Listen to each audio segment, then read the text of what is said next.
Қайырлы күн, құрметті ата-аналар, оқушылар, әріптестер. Бүгін біз құрылымы күрделі теңдеулерді түсіндіруді жоспарлап отырмыз. Қараңыздар, сіздер алдымен жай теңдеулердің не екенін еске түсіріңіздер. Біз қосу амалына берілген өрнектің компоненттерін еске түсіреміз. Бірінші тұрған сан қосылғыш, екінші қосылғыш, үшінші қосындының мәні болады.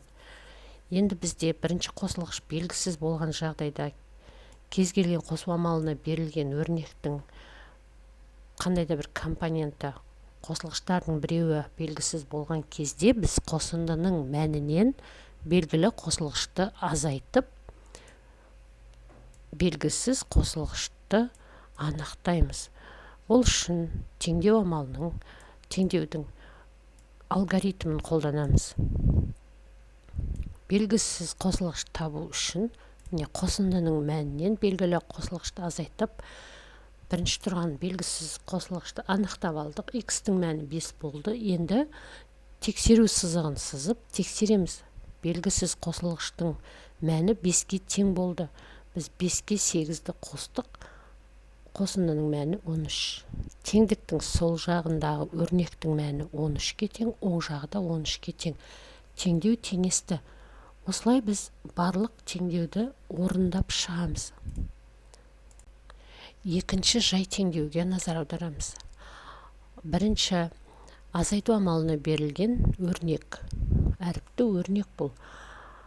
Бұл өрнекте екінші компонент белгісіз. Демек, азайтқыш белгісіз. Азайтқышты табу үшін біз азайғышты айырманың мәнінен азайтамыз. Ол үшін тағы да теңдеудің шешу алгоритмін қолданамыз. Белгісіз азайтқышты табу үшін азайғыштан айырманы азайтып, азайтқыштың қаншаға тең екенін анықтап аламыз. X-тің мәні 8-ге тең болды. Тексеру сызығын сызып, енді тексереміз. 17-ден 8-ді азайттық, 9. Айырманың мәні 9-ға тең болды.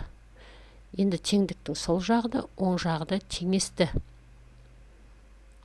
Үшінші жай теңдеуімізді де белгісіз қосылғышты табу үшін қосындының мәнінен белгілі қосылғышты азайтып анықтап аламыз.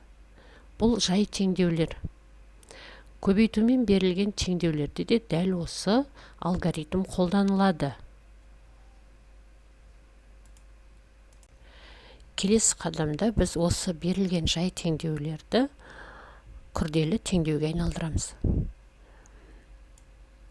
Бірінші жай теңдеуімізде біз теңдіктің оң жағындағы 13 санының ондығы мен бірлігін ажыратып, қосылғыштарға жіктей салдық. Енді қараңыздар, теңдіктің сол жағында X қосу 8 деген әріпті өрнек тұр. Ал оң жағында 10 қосу 3 деген санды өрнек тұр. Біз әріпке санды қоса алмаймыз. Сондықтан теңдіктің сол жағында тұрған әріпті өрнектің өзін жазамыз, ал оң жағындағы санды өрнектің мәнін табамыз. Сонда байқап қарасаңыздар, біздің бастапқы мынау жай теңдеуіміз шыға келді. Келесі қадам осы алгоритм болады. Біз күрделі теңдеуді жай теңдеуге айналдырып аламыз да, өзіміз білетін алгоритм бойынша жалғастырып шығара береміз. Келесі күрделі теңдеуге назар аударыңыздар. Біз бастапқы тұрған, басында берілген жай теңдеудің 17 деген санын разрядты қосылғыштарға жіктей салдық. Енді қосындыға айналдырдық. Жақшаның ішіндегі амал бірінші орындалатынын білеміз. Сондықтан біз күрделі теңдеуді жай теңдеуге айналдыру үшін жақшаның ішінде тұрған санды өрнектің мәнін тауып аламыз, қосындыны анықтап аламыз. 10-ға 7-ні қосқанда 17 болатынын білеміз. Сосын жазамыз. 17 азайту X теңдіктің сол жағы әріпті өрнек, ал оң жағының мәні белгілі болып тұр.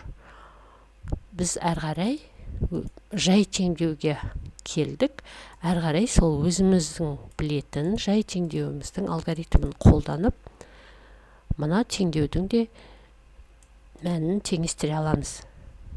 Үшінші теңдеуді байқап отырсаңыздар, теңдіктің оң жағында тұрған 12 деген санды біз разрядтық қосылғышқа жүктеп күрделі теңдеуге айналдырып жібердік. Бұл теңдеуді қайтадан бастапқы қарапайым теңдеуге айналдыру үшін біз теңдіктің оң жағында тұрған санды өрнектің мәнін тауып алсақ, біздің бастапқы қарапайым теңдеуіміз шыға келеді. Ары қарай біз өзіміз білетін алгоритм бойынша жай теңдеудің мәнін шеше береміз. Күрделі теңдеу мен жай теңдеудің айырмашылығы осы ғана.